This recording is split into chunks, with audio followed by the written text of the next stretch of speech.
What's up, YouTube? It's your boy SSG Coop. So I've been away for a little minute, with the video game uploads. I'm 2 weeks behind. So we figured we'd do something a little bit, I ain't gonna say different. It's been a minute since I did a predictions video. But today we're gonna be doing a predictions video for NXT 2.0 Halloween Havoc 2022. Now, before we get into the actual predictions of this video, I just want to let y'all know I hate NXT 2.0. I think the show is absolutely unbearable, and it's the worst program out of all WWE programming. Anything on WWE related television, NXT 2.0 is worse. To me, it's a freaking circus. The main event scene is hard to really get invested to. I admit the mid-card is probably the best thing they got. When you got people like who's in this ladder match, I'll let y'all know that in a couple of minutes. But there's some characters in NXT 2.0 that I do like. Joe Gacy is okay. Duke Hudson is alright. Carmelo Hayes to me, he's the best thing about the show. Tony D'Angelo was okay. The women's division is a freaking circus. The tag team division is non-existent. It's like everything that you would visibly love about NXT. If you came up on NXT around 2017, 2018, you're not gonna like this 2.0 stuff. But I figured, hey, I might end up watching the show anyway where I'm at work, or looking at highlights or wherever, whenever the time it comes on. So we figure we make a couple of predictions about what we think is going to happen at the show. Now, I believe the first NXT Halloween Havoc, I thought was a great show. You had Gargano and Priest, Raquel and Rhea. You had Candice LeRae and Io Shirai in the Tables, Ladders, Scares match. It was an actually overall good show from that first NXT Halloween Havoc. Last year's, I don't even remember what was on the show. Minus Mandy Rose winning the NXT Women's Championship from Raquel Gonzalez and Dexter Lumis and Cameron Grimes in that House of Horrors match. That's the only thing I really remember. So the show really ain't worth a crap to me. But we gonna let y'all know what we gonna think. We gonna let y'all know what we think is gonna happen on this show. So we got 6 matches. I don't know if any kickoff or pre-match shows are happening. I don't. And so here we go. So I believe opening the show will be Apollo Crews and Grayson Waller in a spin the wheel, make the deal, to be determined match. I guess it's going, this show will also be hosted by Shotzi Blackheart and whatever the hell a Quincy Elliott is. Why is that on television? Who's watching NXT to see that? Not this guy. I ain't watching NXT 2.0 in general, but who's watching to see this? Nah. But, so, Apollo Crews is back at NXT, somewhere where he got his feet wet and, he showed his athleticism and eventually got called to the main roster to be buried. Had a very terrible Intercontinental Championship run along with a very lucrative heel turn. So, and he's beefing with Grayson Waller. I think Grayson Waller is great. He's not bad in the ring. He can talk on the mic a little bit. He plays a sniveling heel. Like, you want to see him get his butt whooped. Like, you want to see him get beat down. And I can appreciate a character that literally takes that type of aura and places it into themselves, because it brings them more of a sense of legitimacy on when they do stuff and when in the ring. So, what this match is going to be, I couldn't tell you. Maybe it's I'm trying to think what's a stupid stipulation that would go with a Halloween Havoc show. A trick or street fight. Maybe that's what this is going to be. A trick or street fight. Whatever it is, it's going to be on that wheel. I want to see what's on the wheel, too. What's on the wheel? But I'm going with a trick or street fight, if that's what it's called. I remember they've had those before. And I'm going to go with Apollo Crews to get the win. I don't really expect much going into this match or anything coming out of this match. If whoever wins this match, what do they get after this? Apollo Crews beats Grayson Waller in a trick or street fight. What does he get? What is Apollo Crews' main mission in coming back to NXT 2.0? He knows that the talent that he was originally with is not there anymore. So I need some answers on that as well. But in this sense, I'm gonna rock with Apollo Crews to actually get this win over Grayson Waller. Even though I wouldn't put it past Grayson Waller to weasel a win out of this. I wouldn't. But I'm rocking with Apollo Crews.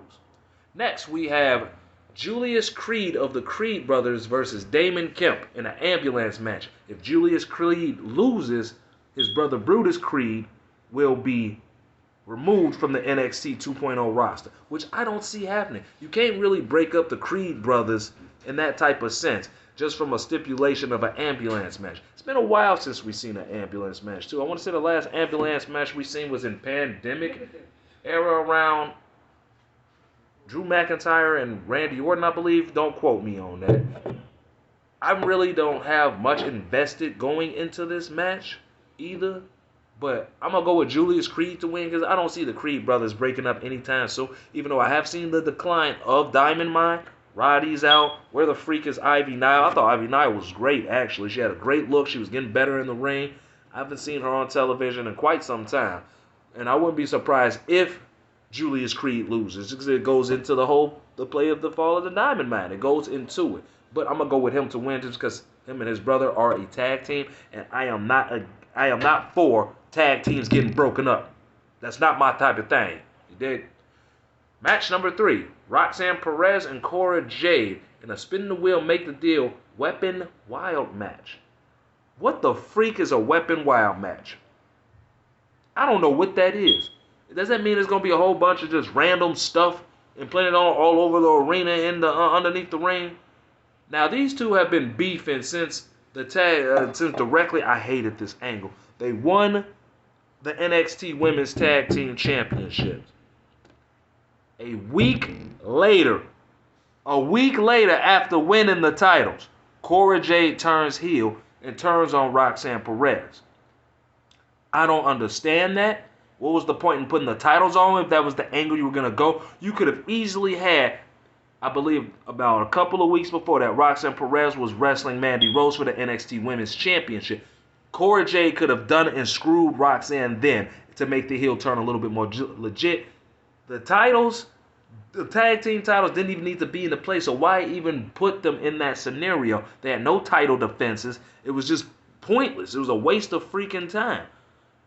Okay, so I'm actually going to go with Cora Jade to win this match.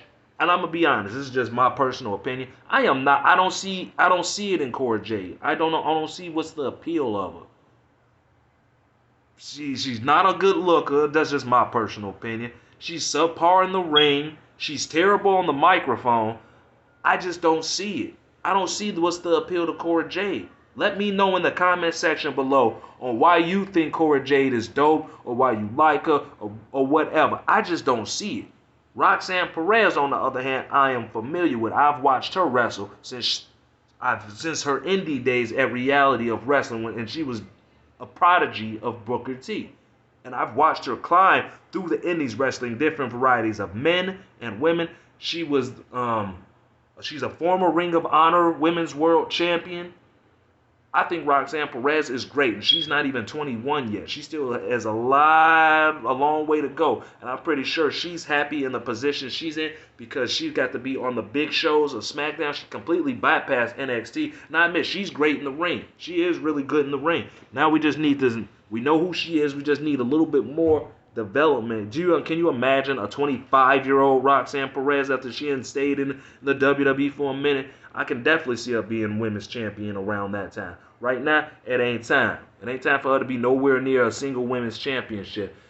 But I'm going to go with Cora Jade to actually win. Now, if Roxanne Perez wins, I would not put it past them of giving her a rematch against Mandy and having her win the title then. But I personally don't think that's going to happen. I'm going to let you know how I think how the NXT Women's Championship is about to be booked going into 2023 up to that part. I'm going to get to that part in a second. So, next, we got a match I actually am kind of intrigued by. We got a ladder match for the vacant NXT North American Championship. Remember, Solo Sikoa came and defeated Carmelo Hayes to win the championship. Shawn Michaels made him relinquish the championship because he wasn't chosen by the fans. And Solo Sikoa instantly got put on SmackDown with the Bloodline. Pretty sure you know where that's going. The Honorable Oos is the best thing on WWE television, period. If Sami Zayn's on your television, you definitely watch. You are in for a spectacle. Best thing about any of the WWE shows. So, in this, how many people is it? I don't know if it's 5 or 6. In this ladder match, now that's one thing I am kind of glad. The North American title has had its its share of being put in ladder matches. It was first introduced and its first champion was crowned through a ladder match. So I can go to appreciate this ladder match, and I'm gonna go through what the participants are and who might win. So we got Carmelo Hayes with Trick Williams versus Oro Mensah. I actually thought Oro Mensah was very impressive in his match with Carmelo Hayes. I think that kid has a lot of upside to him, and if they work with him, they can have something with him. Wes Lee is, to me, has been lost since his partner was fired. That man's a tag team wrestler. Get his partner back, and let's get MSK back on the scene. Wesley ain't winning it. Sorry, not sorry. For all you Wesley fans out there, your boy ain't finna win the championship. Von Wagner. Why is Von Wagner even on this show? I want y'all to do me a favor. Go on Google and look to see what a Von Wagner is. Then come back and holler at me. That's how I feel about Von Wagner. And Nathan Frazier.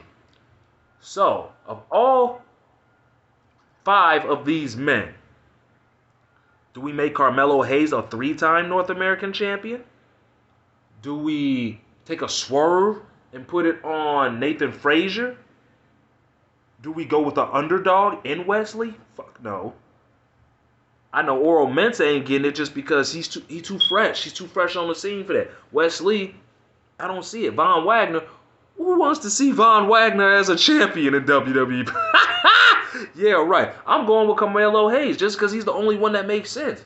And he actually played that role that I am the A-list champion, and he showed that. He's great in the ring, too. But I've heard rumors that he's been backstage behind SmackDown, so he may be getting called up soon. If that's the reason, he won't win it. But I'm going to go with him to win just because he's the best out the bunch.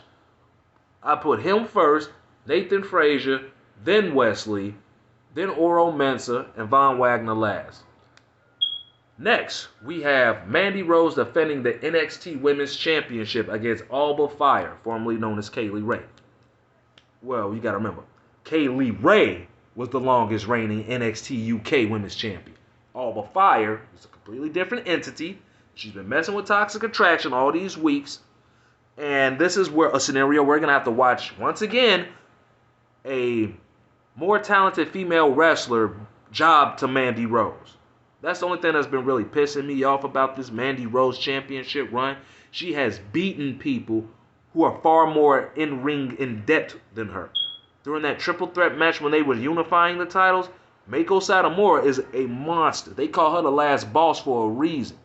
Blair Davenport ain't no joke either. And Blair Davenport is the one that took the win. It took the pinfall. Mandy Rose hit her with the bicycle knee, which is a move that Blair Davenport uses as a regular move in her moveset. How can a move that she uses in her moveset beat her from somebody else? I don't understand that. I don't get it. And this Halloween Havoc will mark Mandy Rose's 365th day as NXT Women's Champion. Y'all let this woman be champion for a year. Mostly Vince McMahon's fault, but he's no longer here. But I'm going to be completely real with y'all. Alba Fire is not finna beat Mandy Rose. She's not.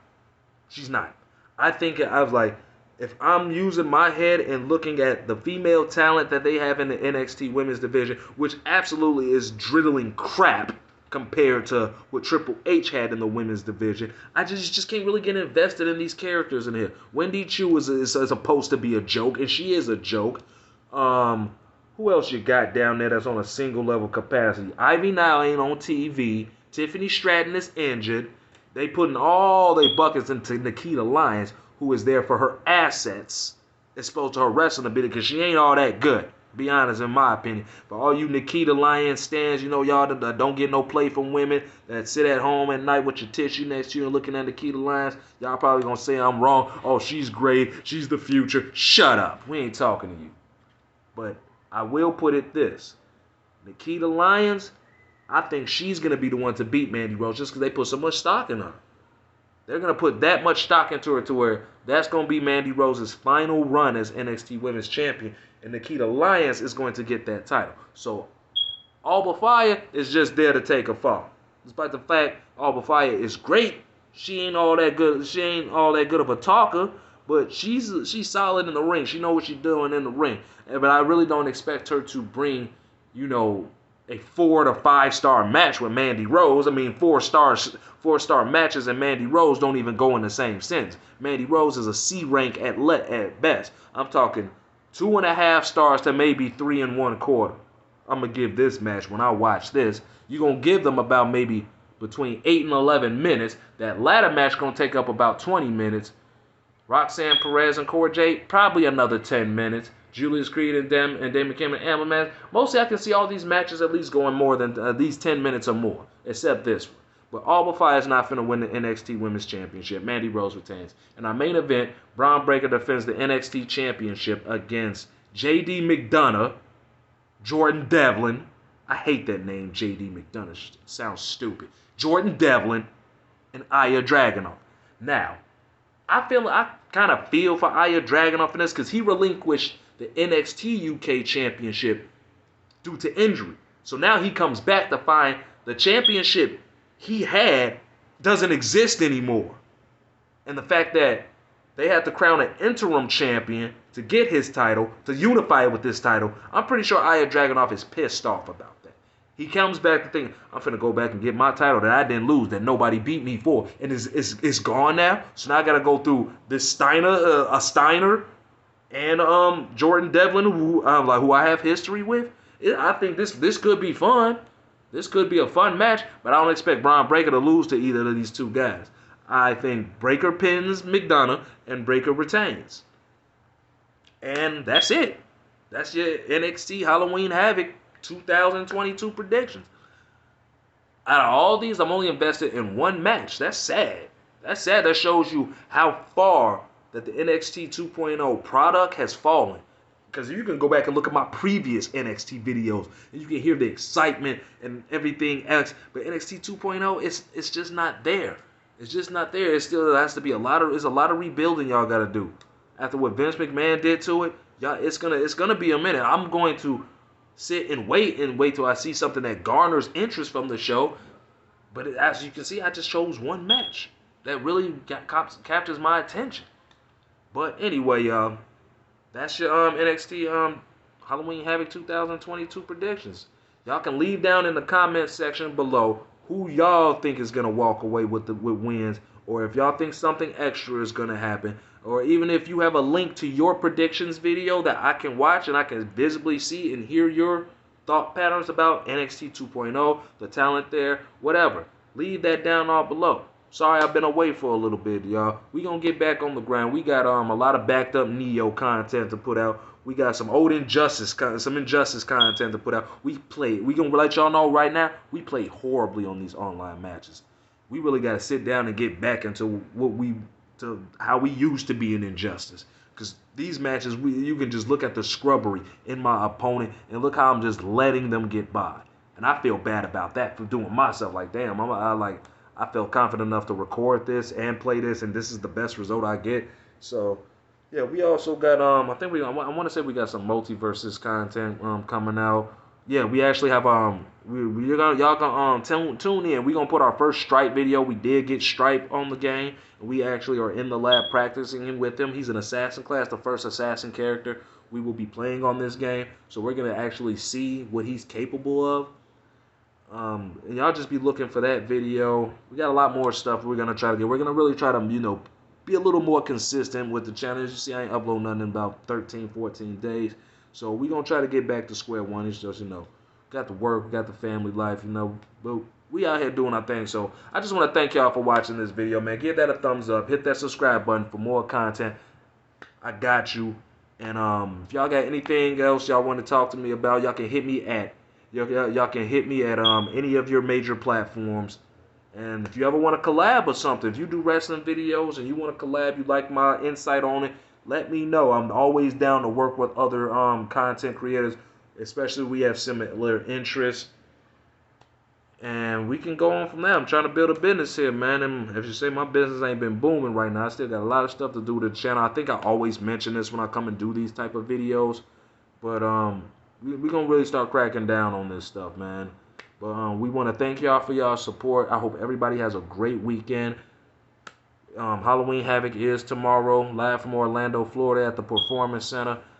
And I'm SSG Coop, y'all, man. Hope everybody have a good evening. I'm about to go in and enjoy my evening. So like I said, I'm going to holler at you. Peace.